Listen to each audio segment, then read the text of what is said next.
In engineering, we're pretty obsessed with transferring knowledge. We write docs, we record tutorials, we do code reviews, but what if the most important thing we need to teach can't be written down or recorded? Today, we're going to dig into the huge difference between knowledge and judgment and what it really means to prepare the next generation. Think about it for a second.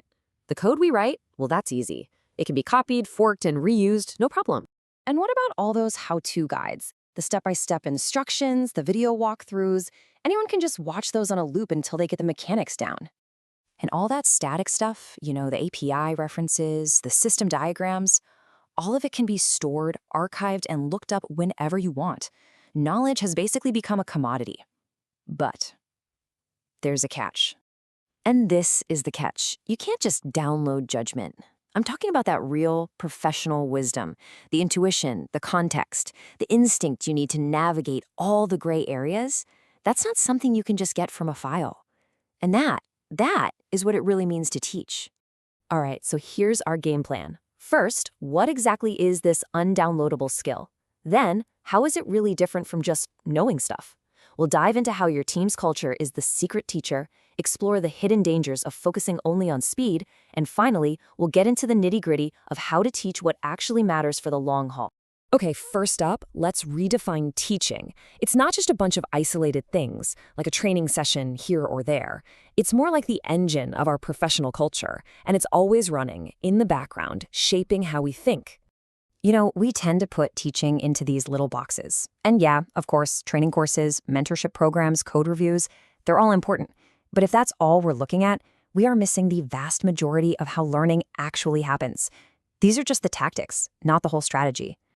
And that right there is a huge shift in perspective. When you look at it as a system, teaching is how a culture makes more of itself. Literally every decision, every process, every meeting is a lesson that embeds your team's values and its defaults into the next person who joins. So if we're constantly teaching and embedding these values, shouldn't we be super intentional about what we're passing on? This brings us to the really crucial difference between knowledge and judgment. Okay. So on one side, you've got knowledge. This is the concrete stuff, facts, the syntax for a new language, how to use a specific tool. It's all necessary, for sure, but it's temporary. On the other side, you have judgment. This is that deeper wisdom, knowing which trade-off to make, having an intuition for risk, and a sensitivity for the real impact of your work. It's abstract, but it's what sticks around. And this, right here, is the core dynamic. The hot new framework you're learning today, it might be totally obsolete in 5 years, but the ability to weigh options, to understand second-order effects, and to make wise decisions under pressure, that skill gets more valuable every single day. So which one are you focusing on when you teach? Which brings us to a pretty powerful idea. The most influential teacher in any organization isn't a person. It's the environment itself. Your culture is the real curriculum. Seriously, think about it. When someone new joins your team, what are they really learning in those first few months, beyond what's in the onboarding docs? See, they're not just reading docs, they're watching everything. They see what kind of work gets you that promotion. They see what kind of behavior gets quietly ignored. They learn if a post-mortem is for genuine learning or just for finding someone to blame. They figure out really fast if asking a dumb question is safe or if it's seen as a sign of weakness. These lessons stick around way longer than any technical tutorial ever will. Look, you can have the most amazing training program on the planet, but if your culture rewards shortcuts and tolerates blame, that's what people will learn. The environment, it always wins. Okay, so let's dig into one of those cultural values that can get really dangerous when you take it too far, and that's the obsession with speed. So what happens when the only thing that gets rewarded is shipping fast? Well, you kick off a really dangerous chain reaction. You start to unintentionally teach people to always prioritize the short term over the long term.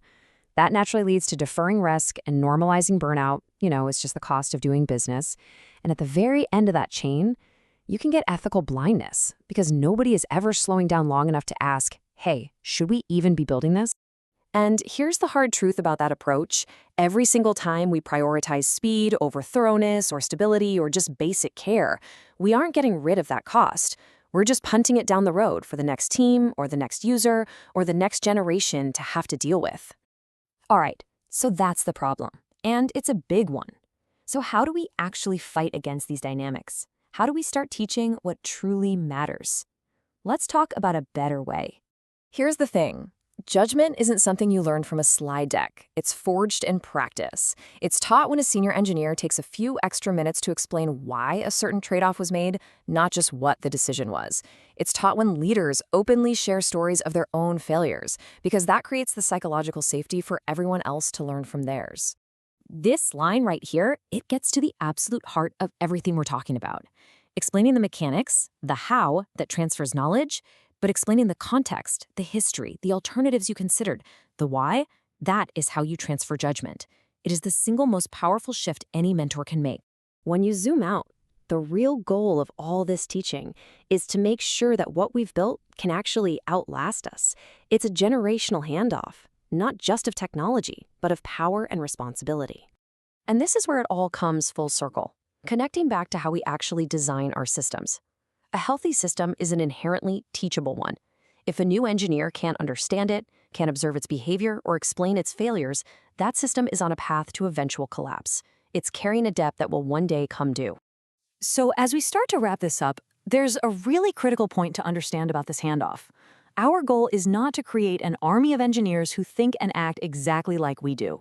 No, the real goal is to equip them with the context, the values, and the critical thinking skills they need to operate on their own, so that they can turn around and face the new, unforeseen challenges of their time and make even better decisions than we were capable of making. That is the only way our profession truly moves forward. So I'll leave you with this question, and it's not just for managers or senior leads. It's for every single one of us. Through your daily actions, your systems, and your culture, what judgment are you passing on? How will you prepare the next generation to be better than you?